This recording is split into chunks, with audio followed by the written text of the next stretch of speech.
If you've struggled with stress, balance, or burnout, and simply feel discouraged or even defeated, and if you're ready to move from force to flow and enjoy ultimate Zen success in your career, health, or relationships, then the Zen Success Show is for you.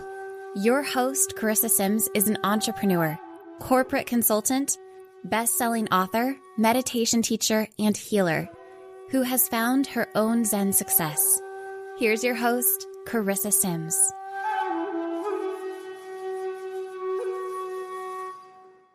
Welcome to this week's episode of Zen Success. Today, I have the pleasure of speaking with Karen Simmons. Hi, Karen. Hi, Carissa. Let me share a little bit more about Karen. And I'm just loving your pink aura. You've got like the pink tint in your lips. And it's looking fabulous on you. Thank you. You're welcome. I did it for the School of Rock, but I'll tell you all about that. So. Oh! Oh my gosh. There's nails too. Ooh, look at you, sassy. I definitely want to hear about that. So let me share a little bit about Karen. In 1998, Karen, a mother of 7, founded Autism Today, the first online global autism resource center, winning the Internet Entrepreneur of the Year in 2001 from multiple streams of income. Featured on PBS, ABC, and Women's World, she is a Chicken Soup for the Soul Children with Special Needs co-author and manifested, I love you put manifested, 14 books, including gold medal winning The Official Autism One-on-One Manual, and hosted 72 conferences across North America. Wow, you have accomplished so much. Prior to her current path, Karen traveled around the globe and became a gemologist, where she discovered the magic of gemstones. Oh, I would love to learn more about that. She joined the U.S. Air Force, where she worked at a base hospital and lived across the United States. What did you do in the hospital? I worked as a medical service specialist and a lifeguard and a base procurement officer's secretary. A woman of many talents. I can't sit still. Okay. That's so interesting because I've worked in a hospital. I'm an occupational therapist. Yeah, I worked all over the hospital. I worked in emergency room, labor and delivery, driving an ambulance. Oh my gosh. That's so fun just to do different things. Yeah, it was really, really good. You know, we did the same thing as the nurses do, except we don't do the nurses' notes in the Air Force. I see. In the Air Force, right. Well, Karen has transitioned Autism Today, which she founded, into a nonprofit foundation with a mission to move the needle of understanding and support for those with autism and neurodiversity the fastest way possible globally. Recently, she hosted the first World Autism Summit through her organization and plans to share this along with a wealth of other content in a channel, Arts Network, and Learning and Education Division. This will easily and affordably provide resources that are needed to the autism world and beyond. Her most recent venture is partnering with nutritionals to provide a spectrum of solutions to the neurodistinct individuals. So happy you're here, Karen. Thank you so much for having me. I'm so excited to be here. Yes, I know. It's been a while, so I'm really grateful to reconnect with you. And tell me a little bit about your style and why you're all like dressed up. Well, we were asked, Stephen Shore is one of the people that speaks in the autism community, and Stephen Shore and I were both asked to teach a class to the School of Rock, and it was for the music teachers, so they have a better time teaching the kids with autism and neurodiversity, because there are so many challenges around people with autism and neurodiversity, you know, like sensory behavior, social skills, you know, and if you're in the music room and you're sitting right behind the trombone player or something, you know, you tend to get a little wound up if you're a person with autism. So they needed tools to teach. And we put a program together for them. And then they asked us to come back and present at their convention, which we just did. Oh, And wow. The School of Rock convention? the School of Rock convention, yeah. So Oh, we just went down there, Stephen Shore and myself and Ron and some other people, my daughter. And they have, like, the School of Rock is a big organization. They okay. have 500 schools around the world, and they have 66,000 students, and they're growing by leaps and bounds. That's amazing. That's amazing to hear that. Yeah, I have a friend who just started playing there, playing guitar, and it's a great philosophy. So Mhm. that's wonderful. I'm glad that you could You help know, them. yeah, I thought pink would be fun, and everybody loved it, and so I did my nails too. But I'm gonna get those taken off today. So, Oh, okay. Yeah. And they kind of match your glasses, your oh, nails. Yeah. Uh-huh. I have those little diamonds. Uh-huh. Yeah, sparkle, sparkle. Yeah, Well, I would love to hear about your time as a gemologist. What did you sure. discover about gems that helped you on this journey of life? Well, yeah, I first got interested in rocks and gems when I was a younger person, the younger, like 8-year old, 9-year-old, kid. And I had an uncle, Uncle George, and he had this rock tumbler. And we take the, ugly rocks and put them in the rock tumbler and polish them up, and they were all shiny and beautiful. So that was one of my introductions into rocks. And this Uncle George was also George Lacey, who was the person who donated all of the granite to the Capitol for Austin, Texas. And if you ever go there, you'll see his name. But Okay. um, that was kind of a fun, kind of important later in life. I could have cared less at that time. But so I got into gemology, and then joined. I got into gemstones, and then my mom worked for the airlines, and we traveled around the world and went to all these far places like India, Thailand, Sri Lanka.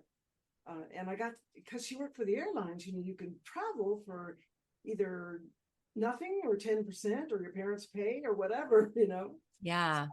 I had this ticket to go all over the place, and I did. Oh, wow. How old were you when you were traveling to these amazing places like India and Sri Lanka? I was in my teens, in my early 20s. Oh, Yeah. yeah. I It mean, was a what kind of impact did that have on your life, seeing all of this? huge, Yeah. huge impact. Seeing the world from so many different perspectives, you learn to love everybody and learn to appreciate all the gifts that everybody has in the world. Mm. People have so much judgment and fear, and if they have the opportunity to see the world through other people's eyes, they can see things from that are so profound. Learn so many lessons. I remember going to Sri Lanka. I can't talk today. I remember going to Sri Lanka, and we were going through the backfields, and there was this woman sitting on a pile of rocks, and she had the biggest, most beautiful smile on her face. She was sitting with her legs crossed, and she's, just super, super, super happy. And I thought to myself at that time, what it takes to make someone happy. It doesn't have to be all the wealth in the world. It's whatever the person enjoys doing. Yeah. And so that was a life lesson. I mean, there's a lot of life lessons from traveling. Yeah. But that's a powerful one to get in your Yeah. teens and 20s. I mean, you just can't replace something like that and making you think about happiness, what brings you happiness, and seeing that true authenticity from her. Mm-hmm. She was completely happy taking a hammer and breaking the rocks up, and doing what she was doing. And Yeah. I feel that experience too when I go mining. If I go sit in the side of a Oh, mountain and take garnets out of the mountain, or sit in the riverbed and get rubies and sapphires, that part of being connected with the earth and connecting to the gemstones is very, very powerful. wow. That sounds amazing. It's so much fun. Yeah. In your 20s or a teenager, how did you find these gemstones? Did your mom take you to places where you could mine them? I found places to go, but I also joined the Air Force, went to GIA with my husband at the time. The GIA Okay. It's the Gemological Institute of America. Okay. Studied gemology in Santa Monica, California. Had a great time. And then I went to work for a jewelry store in Seattle, Washington called Friedlander and Sons with my husband at the time. And then after that, I decided to open my own company in Seattle, and it was called the Gemologist. Okay. And did appraisals and bought and sold stones and continued traveling and going places and going to trade shows and doing a lot of that stuff. And then Yeah. That's so fascinating. And then why did you decide to join the US Air Force? What attracted you to that? Well, I at the time I didn't want to go to college. I Okay. wanted to find a career path. And I was thinking about teaching, but teaching wasn't for me. I like to learn. I'm not a really good teacher, I guess. And I cared about kids a lot, and I wanted to, maybe get into health. So I think my career path towards health was one thing. Yeah. But I got out Sorry. 4 or 6 years. Oh, okay. Yeah. You just found other interests, or did you start having kids? Like what happened after? I became a gemologist. Oh, I see. Yeah. That's when you got into gemology. Yeah. Gemology, yeah. Yeah. Some jewelry stores. So I had, at one point, I moved to Canada, and at one point I had 8 jewelry stores in Edmonton, Alberta, and the surrounding area. So that is significant. It's a lot of management. So you learn a lot about managing other people, and there's just a lot, there's a lot of information about gems, and there's a lot of it's a lot of fun. Yeah. Anyway. That's great. And then tell me about your mom journey. So did you start having kids at that point? Yeah, well, during the time I'm still in Edmonton, Alberta, but during the time that I was married to my late husband, I had kids.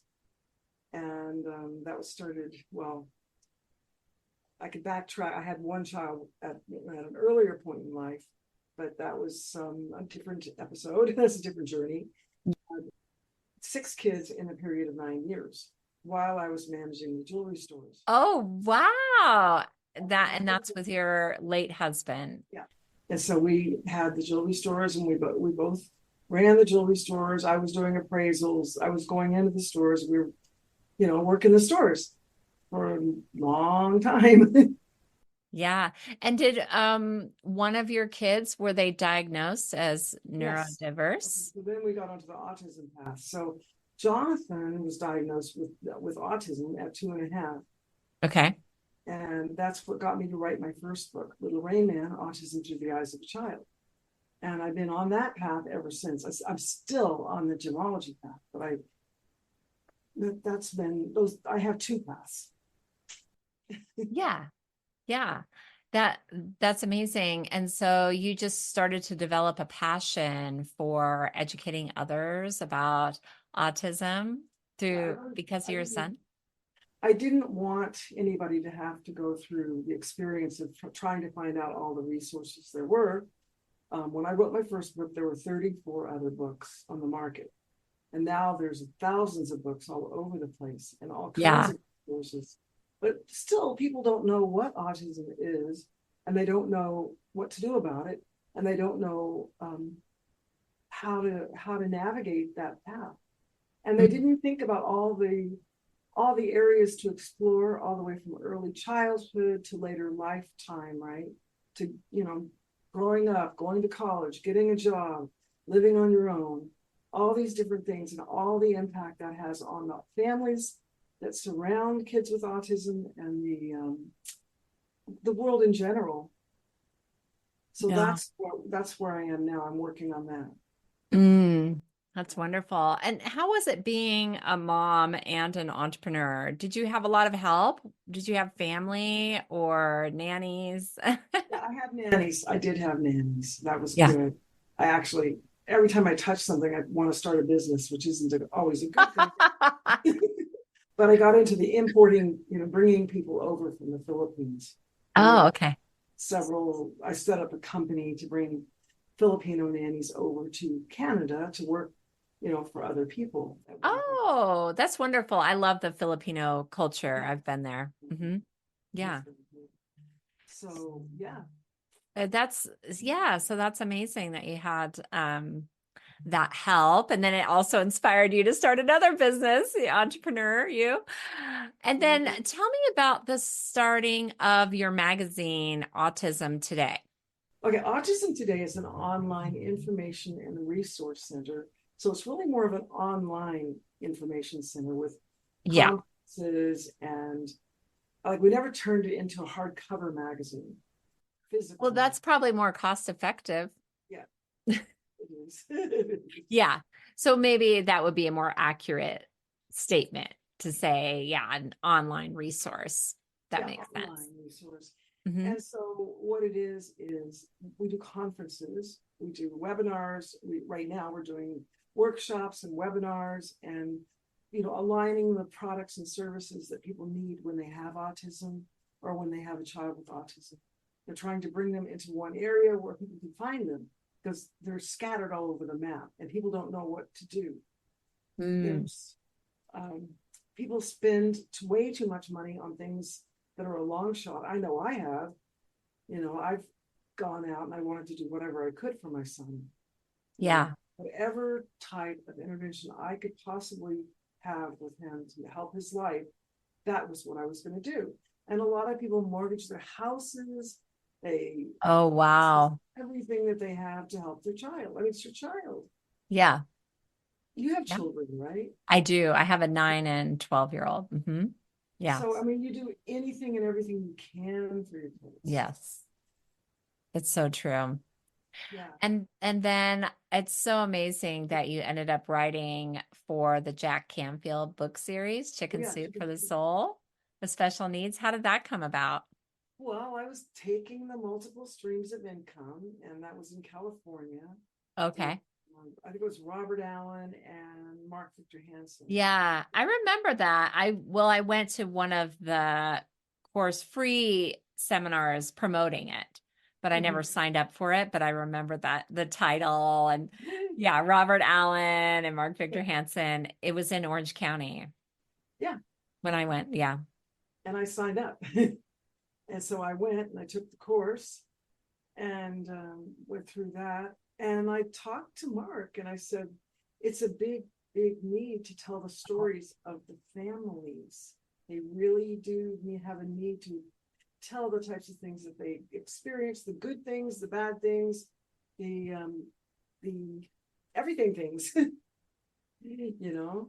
like one of the stories in the book that we start out with is, what's it called? Welcome to Ireland. Welcome to Holland. Okay. I don't know if you've heard of that story. Well, it's about this woman, and she is so excited. She's going on a trip to Italy. So she goes out, she buys all her Versace and her beautiful high heels and her purses and her fancy jewelry and gets everything ready, packs her bags, and she's just raring to go. And she's got all the other moms that are going to go with her. She gets on the plane, and it lands in Holland. She gets off the plane. She says, "What? I never asked for Holland. I never asked to go to Holland. I'm not supposed to be here. I packed my bags, and then I'm supposed to be in Italy. I am supposed to be down having the little cappuccinos, and I'm in the wrong place." It goes on and on. But certainly, as soon as she learns that, well, I guess, I'm here in Holland, I'm going to buy the guidebooks, I'm going to buy the maps, I'm going to, look at the windmills and try to and explore and learn all the beauty of Holland. That is a totally different place, but it's still a beautiful, fantastic place. And even though it's not what you expected, not what you wanted, not what you hoped for, it's still, has a lot of beauty and a lot of gifts and a talent, a lot of gifts and things that you can appreciate out of going to Holland. And so, I mean, that's the story, right? Yeah. Yeah. To appreciate where you're at. But both places have a lot to offer. I mean, yes, Holland, Holland is surprisingly exciting with a lot. It's like that with a kid with special needs. You don't know what you're going to get, and Oh, you don't expect to have an autistic child. You don't expect to have a neurodiverse child. You don't know mhm. that you have to have all these issues. And it isn't always fun, and there's a lot of challenges. I'm not trying to play that down. But I told Mark about there's a lot of stories. And so I finally talked him into doing one for special needs because he didn't think there was that much of an audience. Ah, uh-huh. Because at that time it was like one in 10,000 or something. Okay. Outrageous. And now it's 1 in 36. But you know, finally he sees the light. Yeah. Well, good. He trusted his instinct that it might change. Do you think that there are frequently dual diagnoses such as ADD, ADHD, along with autism? Yeah, 75% of the people that have autism have ADHD too. Oh, okay. Mhm. Yeah, there's a lot of multi-diagnoses, but Mm. they're definitely two separate things. Oh, yeah. Yeah, absolutely. Well, can you talk about the importance of early intervention and how parents can get kids on the right track if they think that they might have some signs, their children might have some signs of this neurodiversity? Yes, neurodiversity. It's called neurodiversity or neurodivergence, or one person says neurodistinct. I mean, there's a lot of labeling and terminology Yeah. usages. Yeah, you need to find out if you notice signs or symptoms. You need to get the early diagnosis as soon as possible. And I know there's a lot of problems with wait lists. So they're coming out with a lot of ways that you can navigate that and get an early diagnosis without having to, go through the wait list. They're working on that, but it's a work in progress, Mhm. But you need to set the trajectory at an early time, because where the earlier you get on the interventions, whether it be ABA or RDI, or these are acronyms, I know, but there's lots of different interventions you can use. You need to Okay. intervention, one that's compassionate and that relates to the child. I mean, I believe in that. There's the earlier the better. Yeah. And And so when you do have early intervention, I know you have a new venture with neuronutritionals. Can that help in early intervention? And tell me a little bit about that product. okay, that is a nutritional product. And you know how I don't know if you know that or not, but the gut microbiome, is effective with people with autism. And a lot of times, No, I didn't know that, but that makes sense. I have heard that. I know of a podcast where she has an autistic son and she applies nutrition and has gotten results. Mhm. yes, gluten-free, casein-free is often a way to go. Soy-free is a way to go. I'm not saying that's going to do anything except, alleviate some of the symptoms, but some of the problems you have with autism are the sensory behavior, communication, social skills, Yeah. and relationships, right? So Okay. those 5 areas that get affected, you want to make life as easy as possible for social interaction, for living in an environment. And you want the lights to be right. You want the sound to be okay. You want to be sensitive to noises. Because when a child hears something that's hypersensitive, they hear it all the way through to 2 buildings down the road, every noise in between. So I'm getting off on these tangents. But Oh, yeah. that's fine. It's interesting because I was asking you about the product, the nutritional product, and how can that help? Neuronutritionals.com, we're just getting things going. They Uh-huh. have tomato in that area, so Oh. that was one thing that slowed down some of the manufacturing. Mm-hmm. Mm-hmm. It's one of the best products on the market that we've designed. We haven't, Neuronutritionals has. Yeah, but they worked with you to design it. And so what are some of those nutrients that are important that are part of your product? Lots of herbs and lots of natural Okay. natural things from places that are like, it's not synthetic, it's not Yeah. dyes or anything like that. So it's Hmm. going to be very 100% natural, 100%, Yeah. from the source. Are they doctors? Did they develop it they have a research team? So, and then you were testing it. Yeah. Yes. Well, that's wonderful. That is incredible that you have a product that could help people. I mean, because I know as a society, we're kind of like always looking for a quick fix. And I'm always like interested in herbal supplements and different ways to help me be healthier. And then if something is available for my kids, anyway. So how can we focus on the gifts and talents of our children? Like the School of Rock, for example, like a lot Yeah. of people going there to learn music. And then the arts, like a lot of people really love the art world. So they are magnificent painters and sculptors, and they draw, and getting them into jobs that are graphics jobs Mhm. or more artistic jobs, Yeah. align them with those types of jobs is really important. And Yeah. just to find a job portal, and people can go there and put in, if they're autistic and they want a certain type of job, they can put in what type of job, what they're looking for, and a corporation can put in what they are looking for as well. Because there's a lot of things that people with autism do that are very, very good, Mm-hmm. Mm-hmm. very skilled in a lot of ways. Lately, or in the past, they've focused a lot on tech. Mm. But now it's really important to open up the world for art, music, plays, screenwriting, things like that. Mm-hmm. They're very good at focused, attentive type work, and they pay attention, and they're not the one that goes to the water cooler in the office and spends all the time talking there.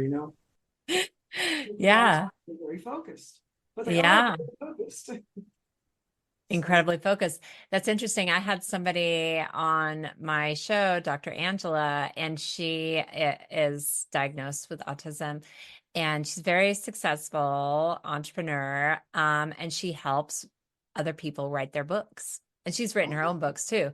But it's exactly what you said about she found her focus and her niche and became very successful in that area. So I feel like her interview and this interview could be helpful for parents to inspire them, that there's hope and, see the gifts in our children. I mean, even if they don't have this diagnosis, I think it's important to see the gifts and not focus on the problems, absolutely, absolutely. you know?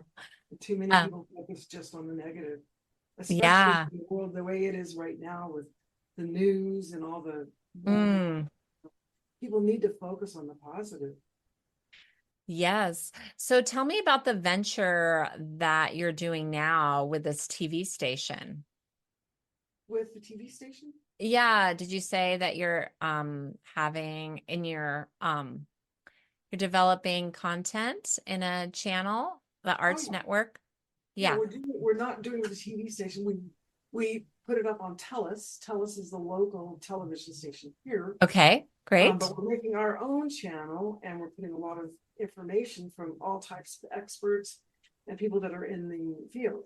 Like taking the World Autism Summit, we had 81 presenters that I interviewed, and we asked all types of questions about everything, all the different areas. I mean, that's a big word, all and everything, but there were so many things that we covered, and we did this for 7 days. We had 5 movies, and we had games.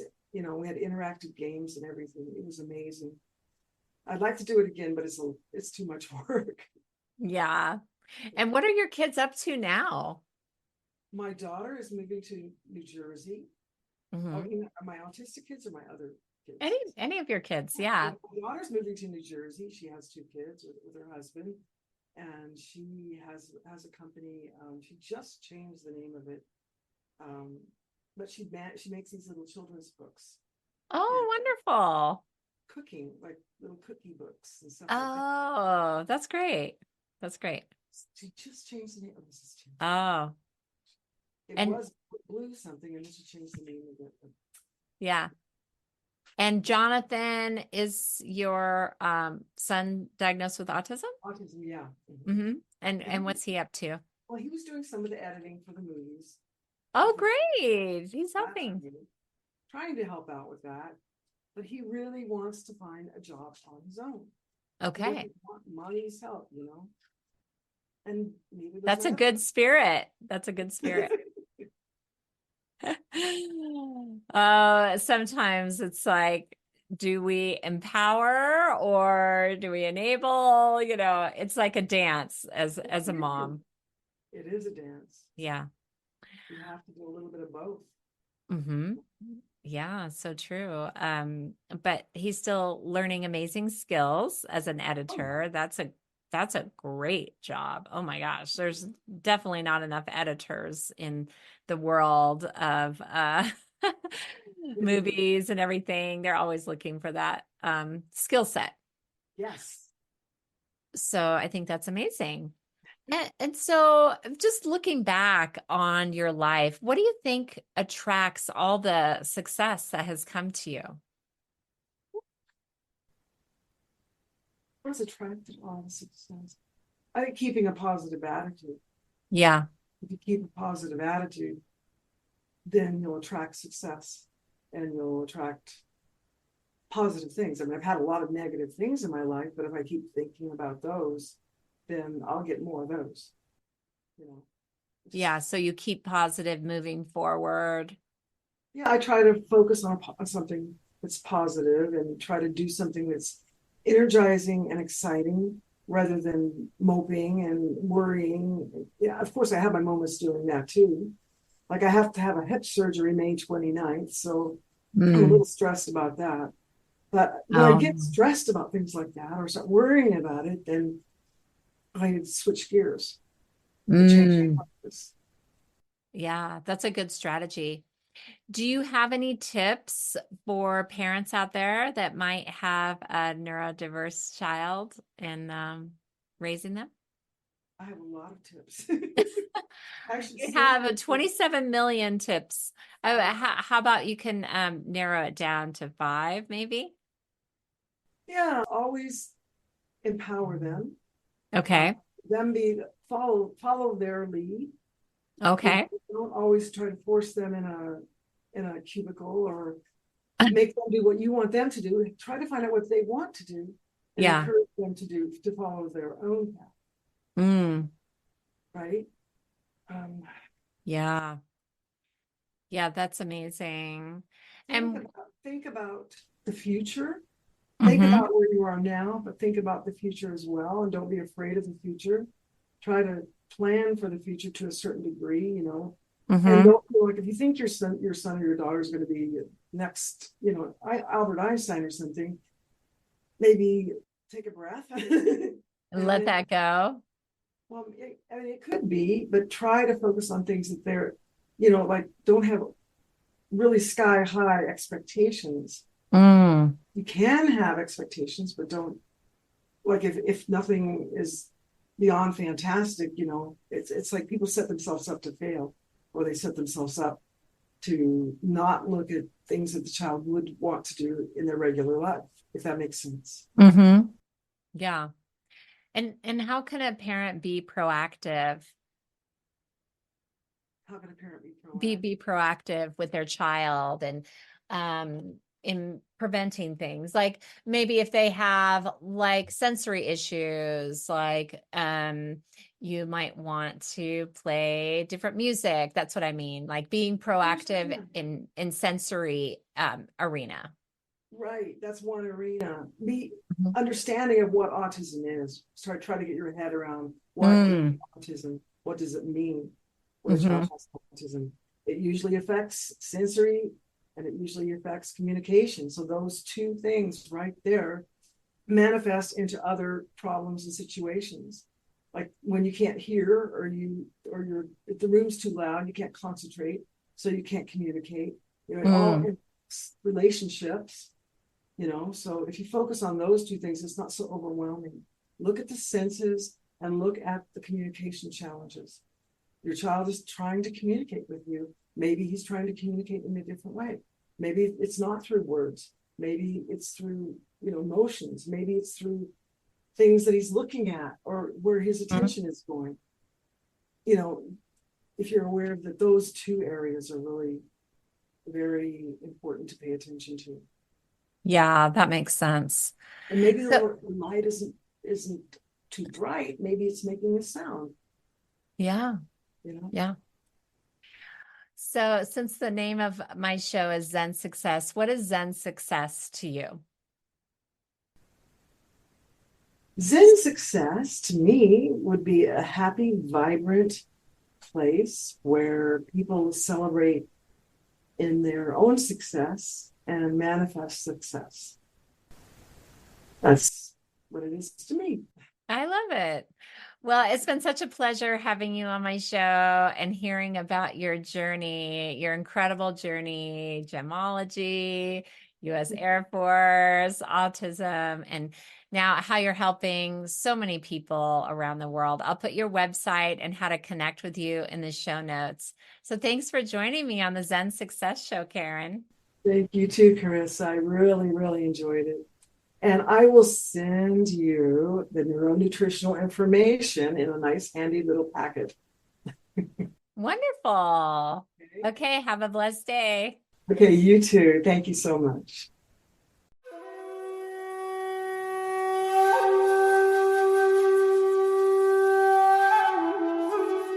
That's it for today's episode of Zen Success. Head on over to iTunes, Google Play, Spotify, or wherever you listen to shows. Subscribe to the show and share with friends. Be sure to head on over to ZenSuccessShow.com to help you on your Zen success journey. And join us on the next episode. May you find your own Zen success in life.